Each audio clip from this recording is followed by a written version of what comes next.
Science is the great antidote to the poison of enthusiasm and superstition. Hi, I'm Juliette Selgren, and this is my podcast, The Great Antidote, named for Adam Smith, brought to you by Liberty Fund. To learn more, visit www.adamsmithworks.org. Welcome back. A while ago, I interviewed Russ Roberts on his book, How Adam Smith Can Change Your Life. That book was inspired by Daniel Klein, who convinced Russ Roberts to take a deep dive into the theory of moral sentiments, Adam Smith's first work. Today, on May 26th, 2022, I'm excited to be talking to Dan Klein, a professor of economics at George Mason University and an expert on Adam Smith. We'll be talking about justice, particularly Adam Smith's definition of justice, which has three different types. Justice is a word that we've been hearing a lot these days, as it's often the case in times of great tragedy, but also in the context of more need for social justice. Welcome to the podcast. Thank you. I'm excited to talk to you. What is the most important thing that people my age or in my generation should know that we don't? Let me try this. We fans of free markets and small government often say that the free market makes us wealthier and more comfortable and safer. Leave me alone and I'll make you rich, is how Deirdre McCloskey and Art Carden put it. And while I think that's true, I think that we give too little mind to other reasons why we're in favor of freedom. And that's because the alternative is the governmentalization of social affairs. And the governmentalization of social affairs not only makes us less wealthy and comfortable, but actually harms us morally and culturally. And so I think we pay too little mind. I think we have a good sense of it. I think we have an intuitive sense of it, but we don't talk about it so much. And even if it's awkward to talk about and even taboo to talk about, I still think we should be aware of it, that maybe the main reason governmentalization sucks is its moral and cultural effects, as opposed to its constraints on wealth and such. Does that make sense? Yeah, I feel like that would need an entire different podcast to unpack fully. So let's just move on temporarily. Sure. Let's go to Smith. My understanding of his concept of justice comes from the theory of moral sentiments, where he argues that justice is a negative virtue. It's the restraint from harming or injuring others. And injustice is the act of making others worse off. So can you unpack that definition of justice and explain what is meant by a negative virtue? The justice you just described is a justice in Smith. He puts it as abstaining from what is another's, which is a classic formulation. Another way to put it is not messing with other people's stuff. Now, what is other people's stuff?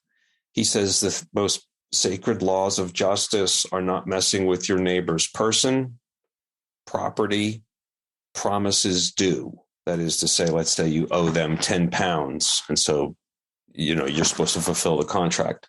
That's something that's sort of their stuff as well. So those things are what he means when he talks about justice earlier in the book. He's focusing on a type of justice. He later calls that commutative. And so actually that's one of three kinds you get in Smith. He lays out three senses later in the book. And you ask why it's a negative virtue, that is to say, the commutative justice. There's two sides to that. One is that, the precept of commutative justice is don't mess with other people's stuff. That's negative, right? You could lay in bed all day and you would be successfully fulfilling commutative justice, assuming you didn't have to pay the guy back the 10 pounds today, in which case you might have to climb out of bed. But apart from those promises due, which might be bearing on you, you could just lay in bed all day and be very passive and in that sense negative and fulfill this kind of not messing with other people's stuff justice. So that's one sense of negative. Another sense of negative, and an important sense for this commutative, is that feedback on your performance is only negative. You get blamed and perhaps whacked if you violate, this justice, if you mess with other people's stuff, but you get no positive feedback. You get no applause or praise for not messing with other people's stuff. In this respect, it's like grammar. In several respects, it's like grammar, which is an analogy Smith uses. Beyond grammar school, when you get your grammar right, you don't get any praise for that. But if you get your grammar wrong, you'll get marked down for that. So the only feedback on your grammar is negative. So that's, like I say, Juliet, that's one of the three actually kinds of justice. So let's stay with commutative justice. Commutative. Yeah. That's not grammar, but my English. It's a funny word. I mean, it's, who says commutative? It's a little bit like commuting and commuter. And a commuter travels point to point. And commutative justice is part to part. It's about you and someone else's stuff. Let's say his patio furniture. And did you mess with it? So it's not about the full part to whole, like did you do good to the whole of humankind?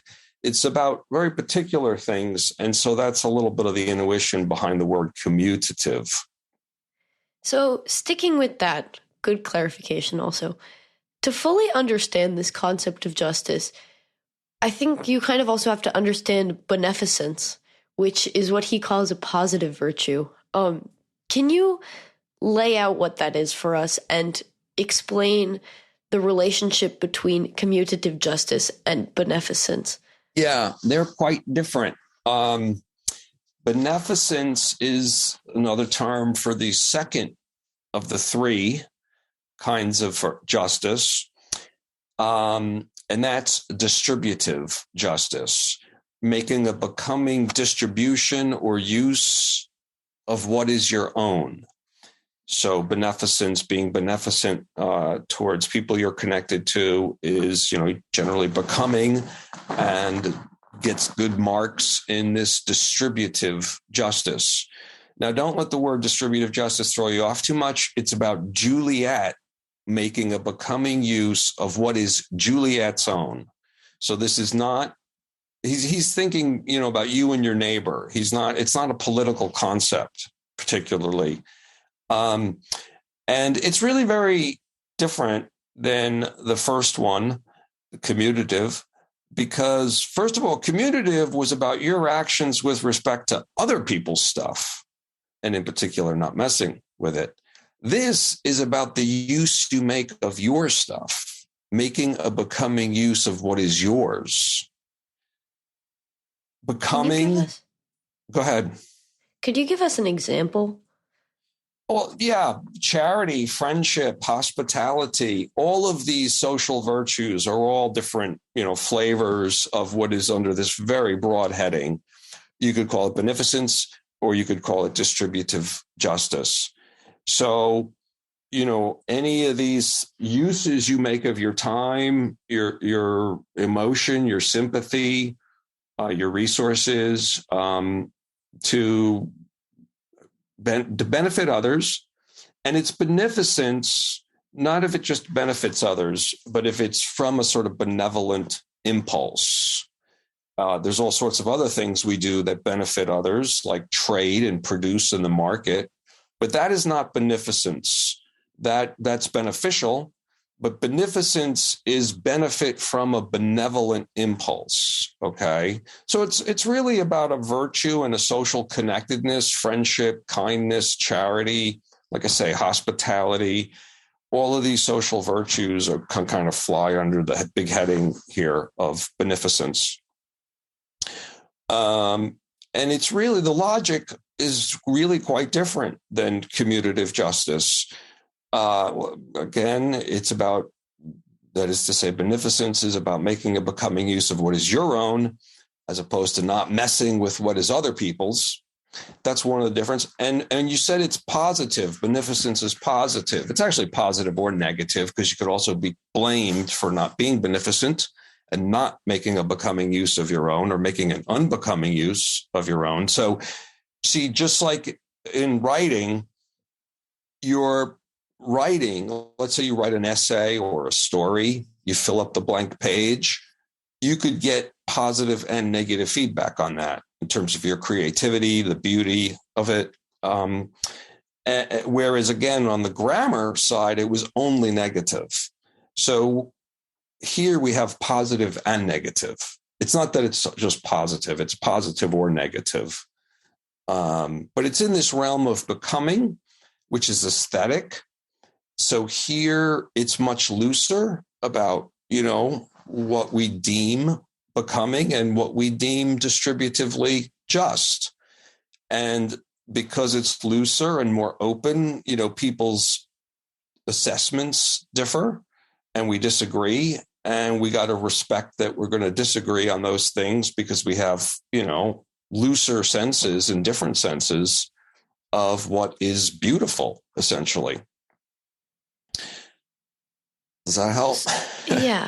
Yeah.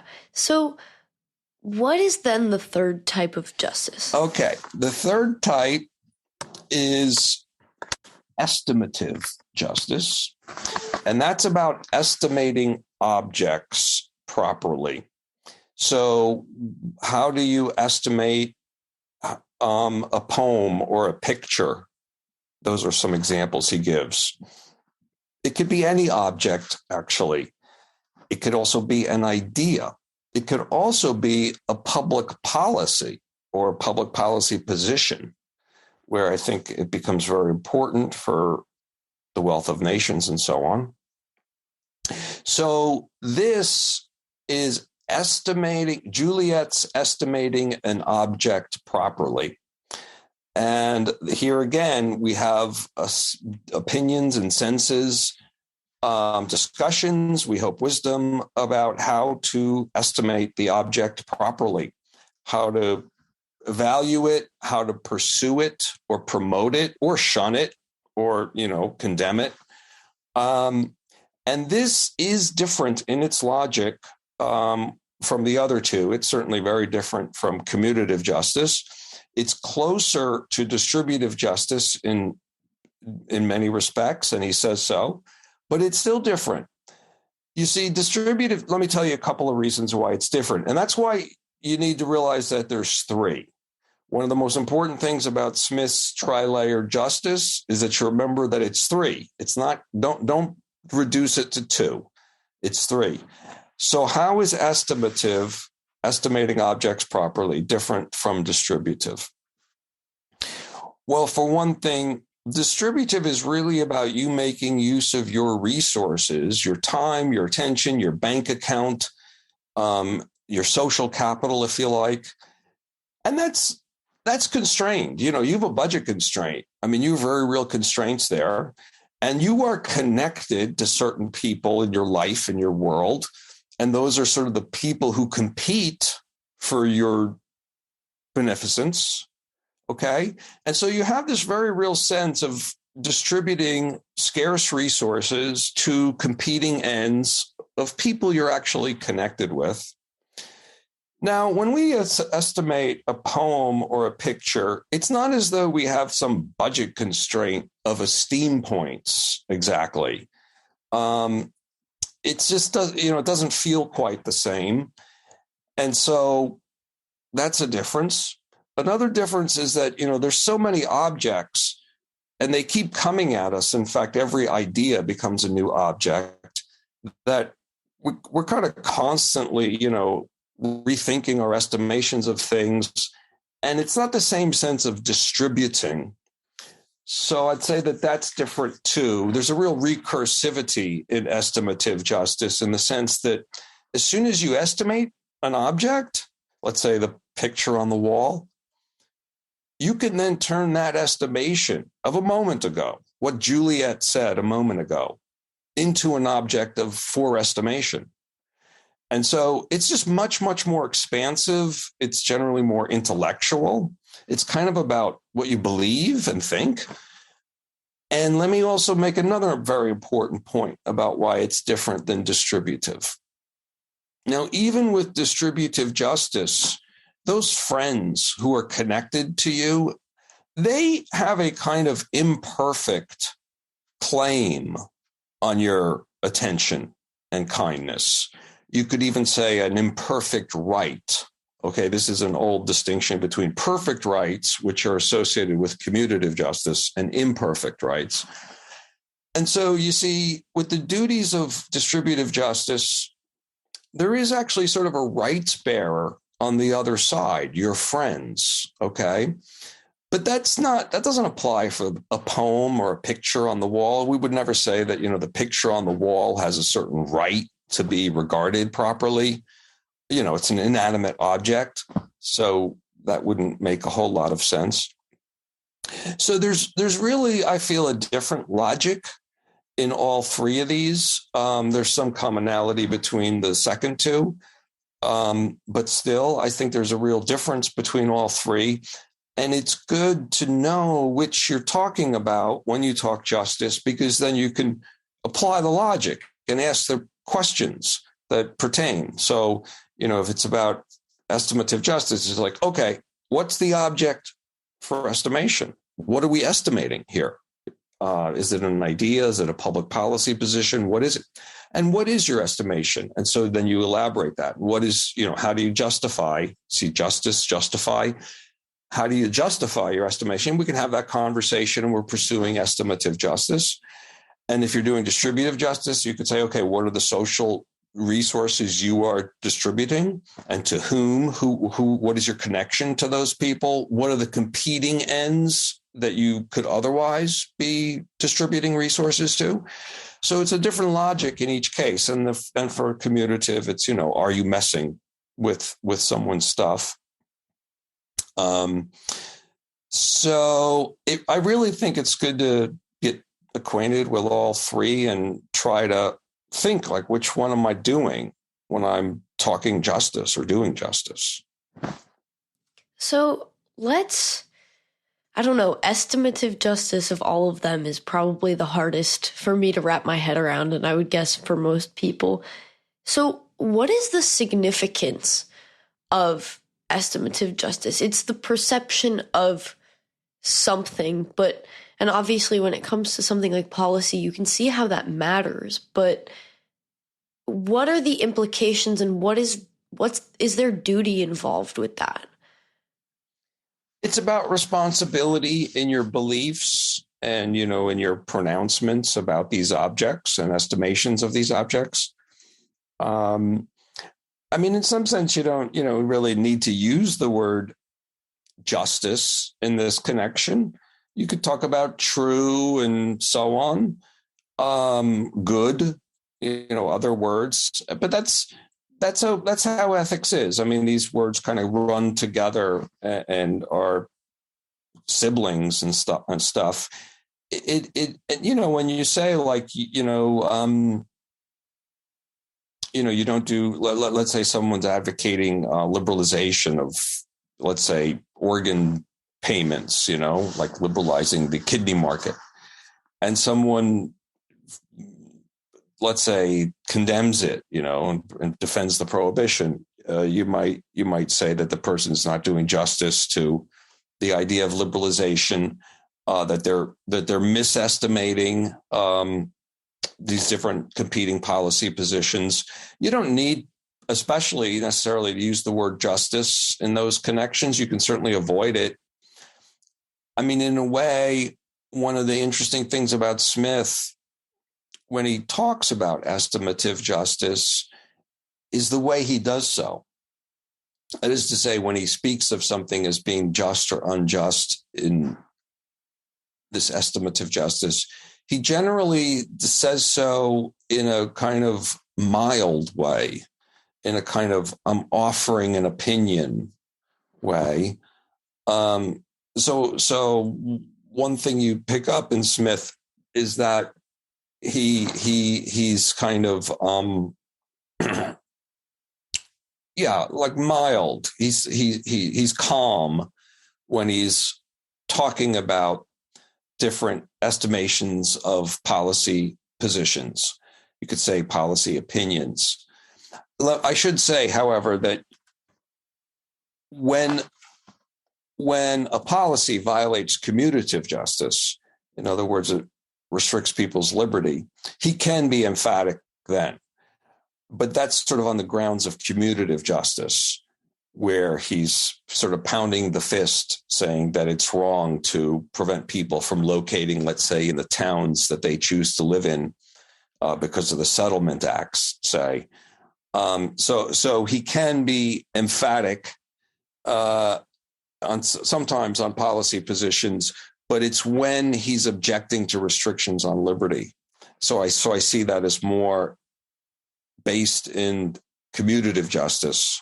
When it's more just a broader estimative justice, like when he talks about schooling policy, for example, he's very mild. So, is this important? I think it is a kind of important. You see, for these looser notions of justice, we should learn to talk about them a certain way, a kind of proffering coolly. Cool. He talks about the cool hours and being cool in your judgments. And that, I think, is a lesson that, some of the social justice people need to learn, that they're very emphatic. They're sort of poaching the strong emotion of commutative justice and appropriating that for their opinions, on estimative justice, say, for their policy views. And they act like, oh, if you don't agree with me, you're practically, pro-slavery, or you're like violating, you're messing with people's stuff. So see, there's different ways to talk about these different kinds of justices. We feel very strongly about commutative justice, and let's just say between neighbors, between jural equals, like you and your friends, you and your neighbors, you and your coworkers. If you mess with each other's stuff, we feel very, very strongly about that, and for good reason. It's like violating grammar. It's outrageous. And if a lot of people did it, like, the society would be in a real mess. So we have strong emotions attached to that. And then people who want to invoke justice for their policy opinions, which I see as primarily becoming about estimative justice, they often, like I say, sort of poach the ardor or the vehemence associated with commutative justice for their estimative justice. And that's a very inappropriate thing to do.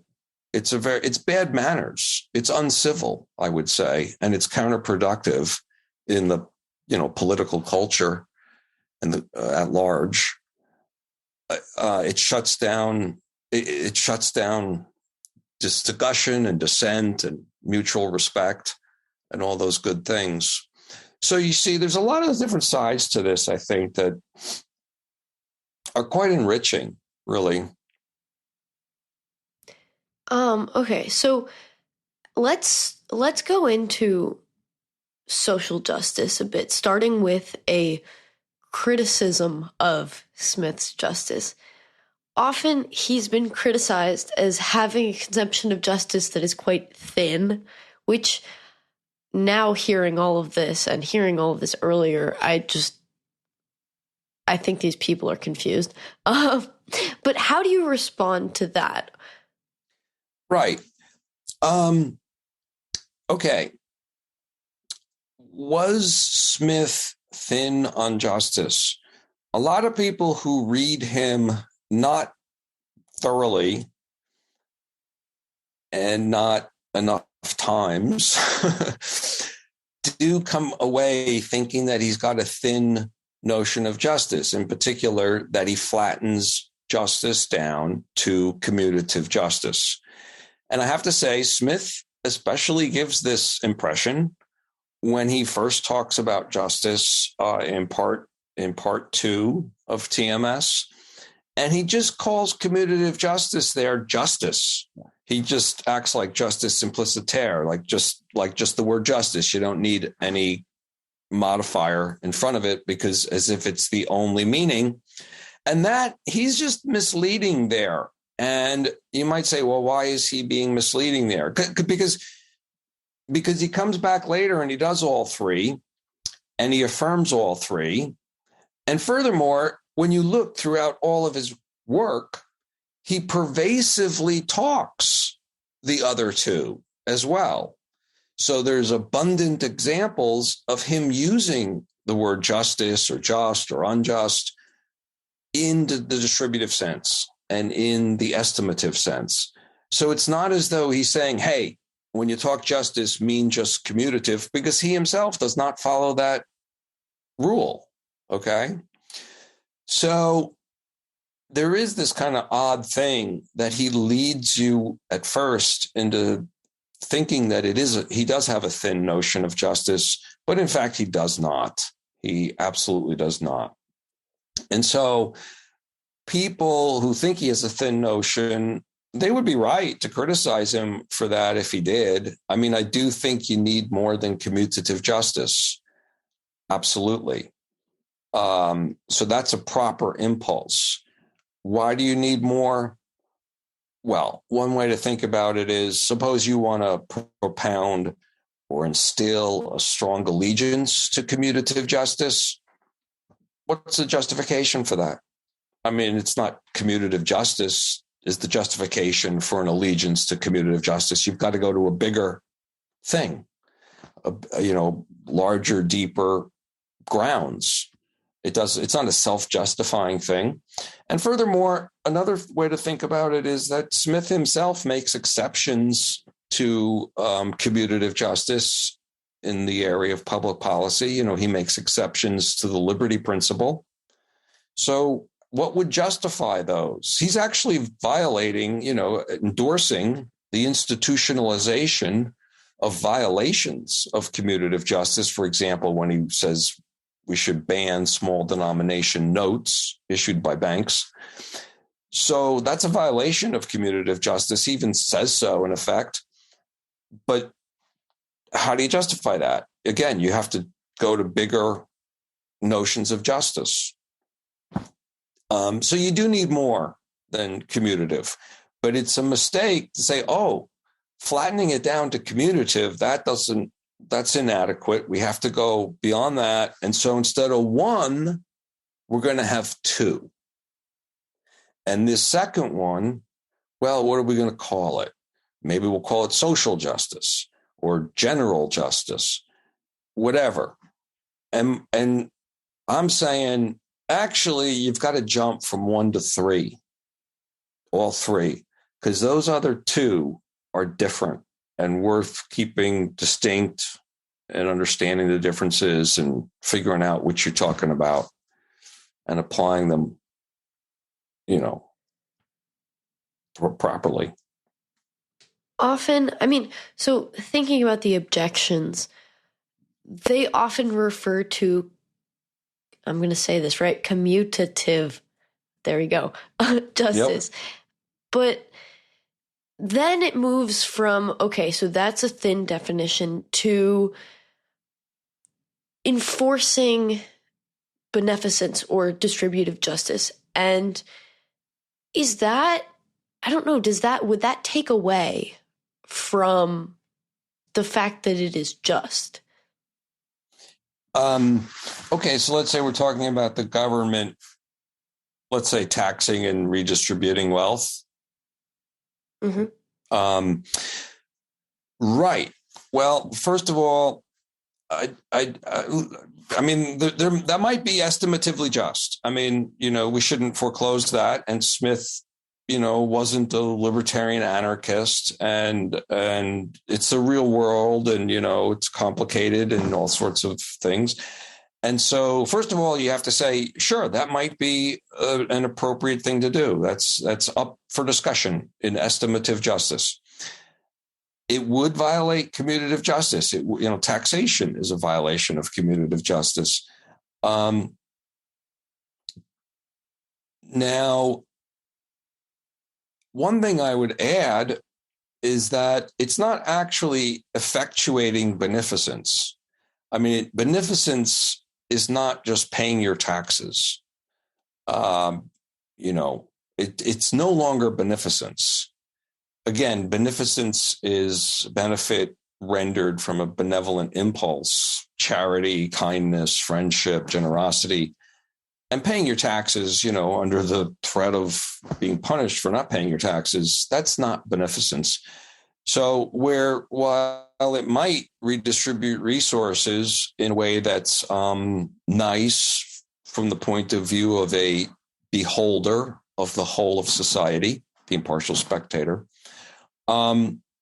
it's not beneficence. You're not actually bringing on beneficence. Right.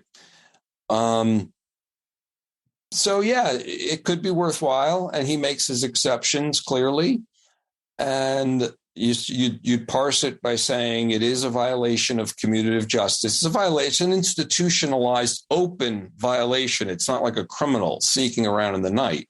It's by the jural superior, the governor, the ruler, the sovereign. And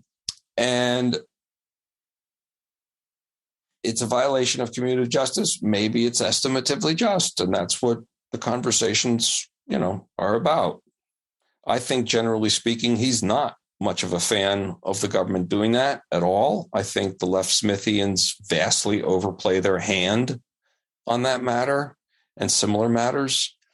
But that's part of the conversation around Smith.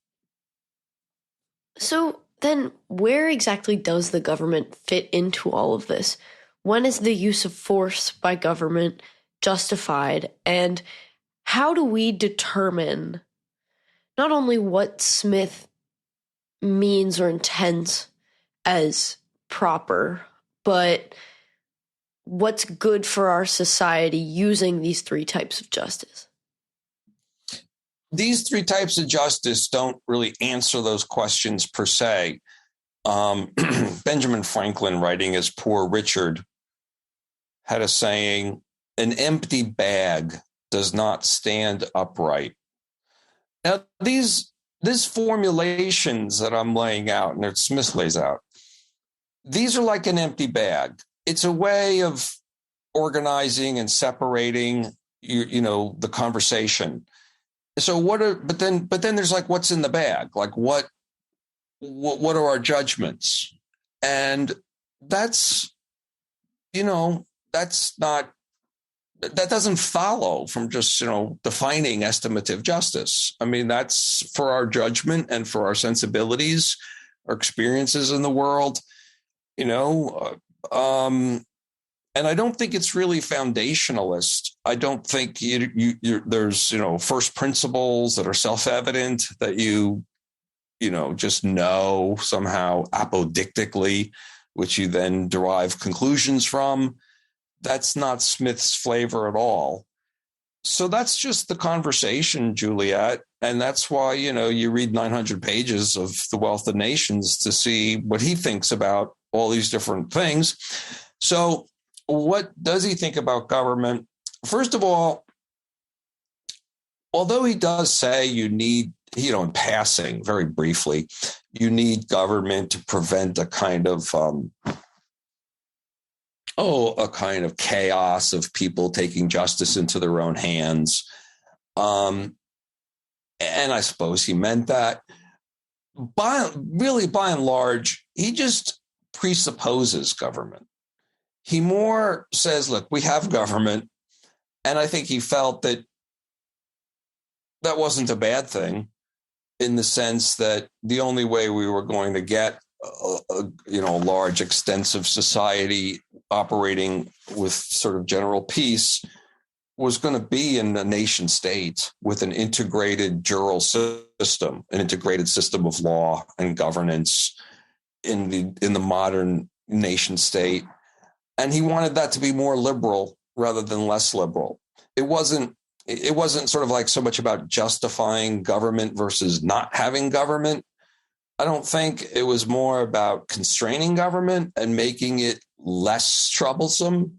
given that we could have a kind of functional and stable polity, which I think, he felt was super important, and I think is super important. And his general view on this, good government question is not destinational. It's not, I mean, he kind of talks, I guess you could say in some passages that way, but generally speaking, I really don't think it's destinational, like he's defining what the exact proper role of government is and what the just society looks like. He's got more of a sense of practical politics, I would say. We're in a time and place. Our conversations are always situated. Our politics are always situated. And it's kind of a question of which direction to go in. And he's generally in favor of the liberal plan, allowing every man to pursue his own interest his own way. It's not about it being always the case and never making an exception and getting to some destinational utopia. But it's moving and supporting that direction. I would say in a kind of practical way, really. So how should I and my listeners, how should we apply Smith's different types of justice to our own lives? Okay. Yeah. Well, just in terms of your, private lives, you and your neighbor, you and your friends, never mind politics yet. Yeah. Well, first of all, the precepts of commutative justice are very, strong and important. So you should not mess with other people's stuff, and you should keep your promises, and so on. So that's very important. I think we all kind of know that, but sometimes we get a little lax, and so we should feel very strongly about that. We should also frown on our friends who forget that. And then you can think about all of the different kinds of beneficence and what your responsibilities or duties are to different, people you're connected to, as he puts it, where it's appropriate to help and how you do that.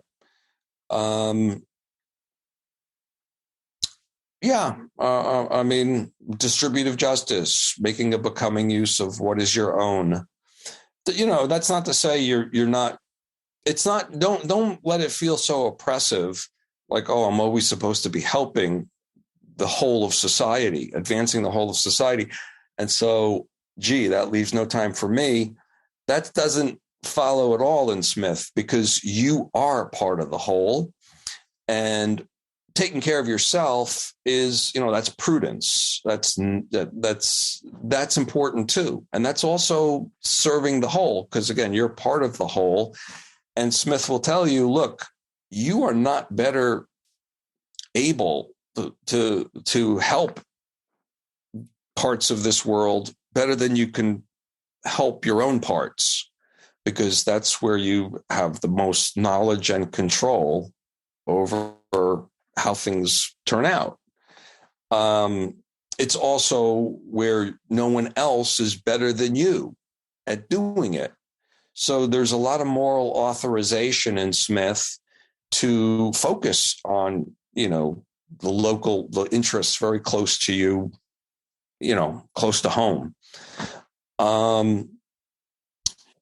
Well, so that's some thoughts. And then estimative justice is, it's again thinking about different objects and what are just beliefs, just, if you like, evaluations or estimations of these different objects, their importance, how serious to take them, to pursue them, and so on. And then when you get to politics, again, I think you should notice when policies violate liberty or commutative justice. But otherwise, you have these conversations about estimating these different policy views. That's kind of like from the perspective of the governor, as if you were advising the governor on what policy should be. So that's a little different than just, you and your neighbor interacting. I don't know. Does that make sense? Yeah, it does. Thank you so much. I wish we had more time to look at all of this, but we only have time for one more question. Yep. So, what is one thing that you believed at one time in your life that you later changed your position on, and why? I later developed a view about religion that I didn't previously particularly think or feel. So it wasn't as though necessarily I thought the opposite earlier, but I now believe quite strongly that ethics, properly done, is patterned after benevolent monotheism. And I actually think that people who are brought up theistically have, in some sense, better intuitions about how to do ethics and how to be ethical than people who aren't. I also generally think that benevolent monotheism, in particular Christianity, made liberalism possible. This is along the lines of Larry Siedentop's book. And so generally I've become like much more of a Christian hugger and generally favorable to religion, even though I do not consider myself theistic. I'd call myself agnostic. So that's something that developed late. Definitely I did not feel earlier. And in the last, 10 years, say, especially, I've developed. Smith's whole ethics are very much patterned after benevolent monotheism. The impartial spectator in the highest sense of the term is like God, is a lot like God in many important respects.